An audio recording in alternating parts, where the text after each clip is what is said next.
warahmatullahi wabarakatuh. Selamat pagi anak-anak. Apa kabarnya hari ini? Semoga anak-anak selalu diberi kesehatan ya. Hari ini pembelajaran daring bahasa Arab bersama Ibu Kiki pada hari Jumat tanggal 25 September 2020. Nah, kemarin kita sudah belajar tentang bagaimana mendengarkan suatu cerita. Nah, sekarang coba dipersiapkan buku bahasa Arabnya, buku agamanya, kemudian buku catatannya juga dan alat tulisnya. Sebelum kita memulai, kita berdoa terlebih dahulu dengan membacakan basmalah. Bismillahirrohmanirrohim. Nah, sudah siap buat belajarnya? Mari kita mulai. Coba buka buku agamanya halaman 109. Di sini ada tertulis susunan kalimat atau at-tarkib. Nah, di situ kita akan mempelajari kata sifat atau naat. Nah, apa sih Bu yang dimaksud naat itu? Jadi naat itu adalah naat atau kata sifat adalah kata yang menunjukkan sifat kata sebelumnya. Contoh dari kalimat sifat atau naat, di situ ada nomor 1 wasi'un. Wasi'un itu luas. Jadi kata luas itu merupakan sifat atau naat. Yang kedua ada nadhifun, bersih artinya. Kemudian yang ketiga murattabatun, artinya rapi. Yang keempat ada jamilun, artinya indah. Nah, anak-anak juga bisa contohnya misalkan kabirun, apa artinya? Besar, ya. Kabirun itu artinya besar, itu merupakan naat. Kemudian soghirun, artinya kecil, itu juga merupakan naat. Terus ada lagi kalau misalkan kita kathirun.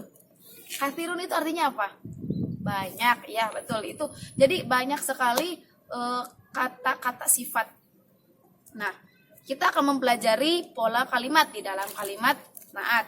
Yang pertama, coba diperhatikan halaman 109-nya. Di situ ada kata hadza atau hadhihi. Itu merupakan isim isyarah. Kelas 4 sudah dipelajarin ya isim isyarah. Kemudian ditambah al. Di situ ciri-ciri isim. Kemudian ditambah lagi ismun. Nah, itu adalah merupakan isim ma'rifat. Kalau misalkan tidak ada alnya, itu bukan isim ma'rifat namanya, ya. Nah, jadi hadza, hadhihi, al dan ismun itu merupakan mubtada. Nah, ditambah lagi ada isim sifatnya atau naatnya. Nanti satu kalimat itu merupakan khobarnya. Nah, anak-anak, jadi di dalam suatu kalimat naat itu terdiri dari isim isyarah, isim ma'rifat, kemudian ada isim sifatnya. Kita langsung ke penggunaan ya, contoh penggunaan pada pola kalimat. Yang pertama ada hadzal fina'u wasi'un. Hadza artinya ini, al fina'u artinya halaman. Sebetulnya halaman itu bisa al-hadiqah, bisa al-fina'u. Nah, kemarin kan di sekolahan kita mempelajarinya kalimatnya, katanya al-hadiqah. Kemudian ada wasi'un. Nah, wasi'un di sini artinya luas. Itu merupakan sifatnya. Kemudian yang kedua ada hadzal faslu nadifun. Hadza ini, al-faslu kelas, nadifun bersih.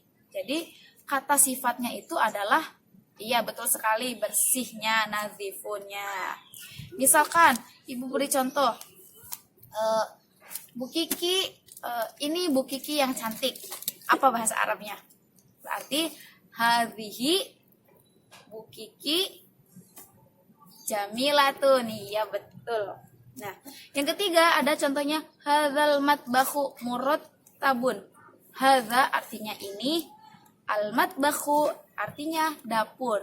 Kemudian murattabun artinya rapi. Kira-kira mana nih sifatnya? Ya betul, itu artinya sifatnya itu kata murattabun, rapi. Yang keempat ada hadzas siyaju tawilun. Hadza artinya ini, asyaju artinya pagar. Pagar tuh yang sepadan depan rumah tuh. Kemudian tawilun, panjang, ya betul. Kemudian di sini kita udah paham ya contoh dari naat atau sifat. Kemudian ada selanjutnya penggunaan kata sifat atau naat juga menggunakan pola man'ut. pola naat man'ut. Jadi kalau naat itu sifatnya, kalau man'ut itu yang disifatinya. Misalnya tadi alfina'u wasi'un. Alfina'u berarti kan man'utnya. Kemudian wasi'un itu naatnya. Yang punya sifatnya itu kan berarti wasi'unnya, luasnya. Alfina'u yang disifatinya, yang disifati luas itu siapa? Alfina'u, yaitu halaman. Kemudian dalam pola kalimat ini, naat harus sesuai dengan man'ut dalam i'rab dan ma'rifat nakirahnya. Contohnya penggunaan kalimat tersebut. Nomor 1, kita perhatikan. Coba perhatikan ya halaman 109-nya. Hadza fina'un wasi'un. Sama seperti yang tadi, hanya saja tulisannya berbeda. Coba kita bandingkan dengan yang atasnya. Kalau yang atasnya itu ada hadza alfina'u, kalau yang bawahnya itu yang nomor 1 yang ada naat man'utnya, hadza fina'un wasi'un. Apa kira-kira bedanya? Bedanya itu hilang alnya. Iya. Jadi di sini itu hadza fina'un wasi'un. Alnya itu, huruf alnya itu di depan itu diganti dengan domatain.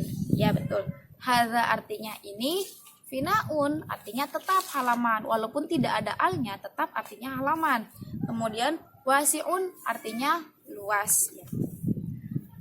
Kemudian nomor 2 itu hadza faslu nadhifun.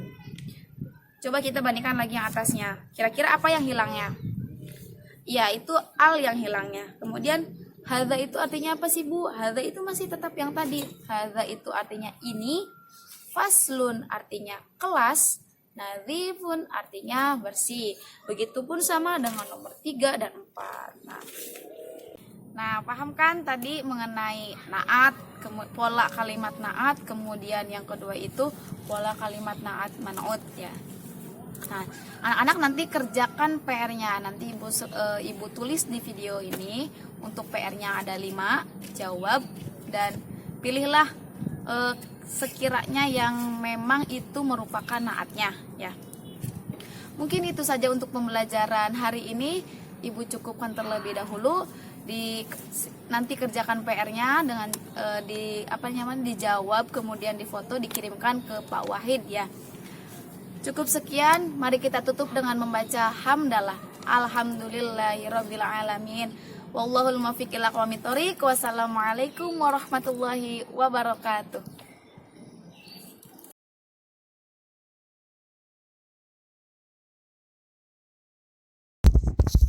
Nah, untuk tugasnya adalah tulislah kata naat yang terdapat pada kalimat di bawah ini.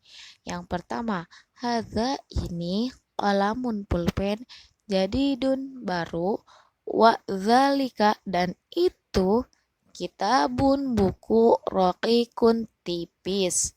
Yang kedua, hadza ini jidarun dinding sapilun pendek, wa dzalika dan itu babun pintu towilun panjang.